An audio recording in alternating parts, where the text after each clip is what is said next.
I think a lot of it comes from like your upbringing. Like me, I was fortunate. For me, my dad was in the military, so I grew up in Germany most of my life. So I grew up like as a young kid, I went to Auschwitz, Anne Frank's house. I'm in Spain, like getting these exposure, and then the military is composed of a bunch of different people. So when you have some folks that grew up just in a homogenous type neighborhood, they grew up in that monolith, so they're not used to seeing African Americans, they're not used to seeing Asian people. They might treat them differently when they come before them. I grew up with a little bit of everybody. Now I went to HBCUs, but I still grew up with everybody, so I never had an issue like understanding people or not, cultural insensitivity, so to speak. I think those people who grow up in a little monolith and can't expand their minds, they make poor judges, in my opinion, because they can't relate to different people. Like when I was running, I was saying half these folks that want you to vote for them, they only come to your community when they need you. Now all of a sudden they want to buy some chicken wings and some Uncle Nearest and talk about let's hang out, but the rest of the year they don't talk to you. Right. They're not coming to your churches. They're not going to sit down and have dinner with you. They don't understand your food, but then they like, hey, I want to judge you. You're trying to judge something you're not a part of or from. Particularly, I've seen like locally, you have some folks that are in the criminal justice realm, and it's a lot of minorities there, right? They don't listen to the music. They don't care about the people. They don't go to neighborhoods. They're scared to go to Third Ward, Fifth Ward. I'm gonna get robbed over here. I remember when I was in law school, I was in a group. It was U of H students, South Texas students, and Thurgood. I represented Thurgood for the group. They didn't want to come do an activity at our school because they're like, oh, we'll get robbed over there. We're so scared. These people become your lawyers and your judges. You think their mind state changed or shifted? No, it didn't. And that's the main issue, which goes to properly vetting people you vote for. Making sure they're just not there on that Sunday, in front of pastors saying, hey, we love black people all of a sudden just that day when they really don't, because they're not there the rest of the year. Excellent point. I spoke at the University of Houston Law School years ago, and when I walked in there, I could see the faces of some of the law students. There was probably one black law student, and everybody else was mostly white and Asian, and it probably was like a good maybe 60 students in there or something.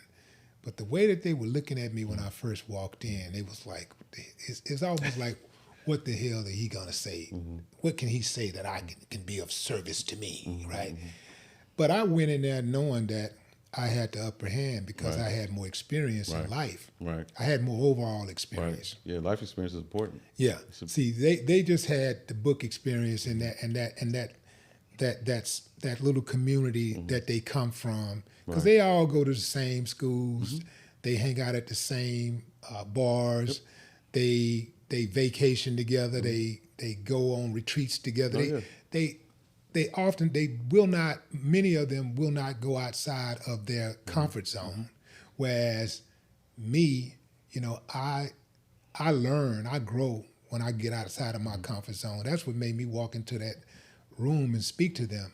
And those experiences are necessary. I mean, that interaction with you, it could have helped change someone's mind or give them a new perspective, because like you said, for some people, if they've never had that interaction, now they become your lawyer, your judge, or even if they're against you, it's like they might have a certain level of animus or distrust for you because all they've seen is movies where you sag your pants, you don't raise your children, allegedly, right? Even though CDC already said that's out of here, but they go off of these stereotypes, and that's a huge problem, I think, just in general, but definitely in the legal community where you're affecting people's lives. The struggle of a pen, you take someone's house. Struggle with a pen, you send someone to prison. Struggle with a pen, you take someone's money. Struggle with a pen, you take someone's pension. Yeah. So it's like it's interesting. It's interesting to watch. I'll just say that. Yeah.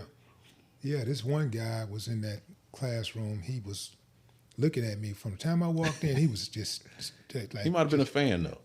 He may have, but he was just really like, and I was like, I already knew I was gonna flip him because I know who I am. I know me, and I know I'm a fair dude. And I just look at things. I call a strike, and a ball, a ball. Right. I look at things as they are. And I really do judge people by the content of their character, not the color of their skin, or even their background or whatever. Or I judge people individually, right? So, yeah. By the time I finished, man, and dude walked up, asked for an autograph, and he said, "Hey, man, I didn't know all of that about." they didn't know simple things about like, like simple things that was like foreign to them, like somebody struggling to put food on the table. Oh yeah, that Just goes. something that simple, like when you say we ate syrup sandwiches. Oh yeah. Oh my God! Sugar water, syrup sandwich. Yeah. You're an animal. Yeah. That's part of the reason I ran. I remember I was sitting in a certain judge's court. I think it was like 2017, representing a young dude. I think he was like he lived over near Haverstock. And he showed up, got himself in trouble, you know what I'm saying? But it was a misdemeanor. And he had on a white tee, and he had like and some jeans. So when I was growing up, I'm black. I was growing up, Jabos and white tee was cool. You shine up, get your little starch, stay flow, hit your little white tee, get the little, nice and crispy, you know what I'm saying? And I ain't see nothing wrong with it because of my experiences, right? The judge was like laying into this guy, but talking about you have on underwear. That was her perception. And at that moment, I'm sitting there like, you got these people sitting on these benches that have no idea of who they're dealing with or representing, have no cultural ideas of what's going on here. For him, in his mind, he's not doing this to be disrespectful. He's not wearing underwear. He just has on a white tee, probably because that's what he can afford, because you can go down to the store and get some like 3 for $7 or something like that, And that's part of the reason that I was like, I think I need to run, because there was a disconnect between those folks that are on the bench back then and what you have now. And that disconnect can cause someone a lot of harm, because she's sitting there so offended by, him probably dealing with aspects of poverty. He's not trying to be offensive. He came with what he had, And some people might say, well, you go out and get a polo, this, that, and the third. That goes back to what you're saying. Some people don't understand. Some people don't have much, and they've never experienced it. They don't understand it, don't care to understand it, but then they'll punish you for it and then think it's funny and make jokes behind closed doors about it too. Yeah. But you ran because of that disconnect, because of the lack of representation for black people in the courtroom. So why did you step down?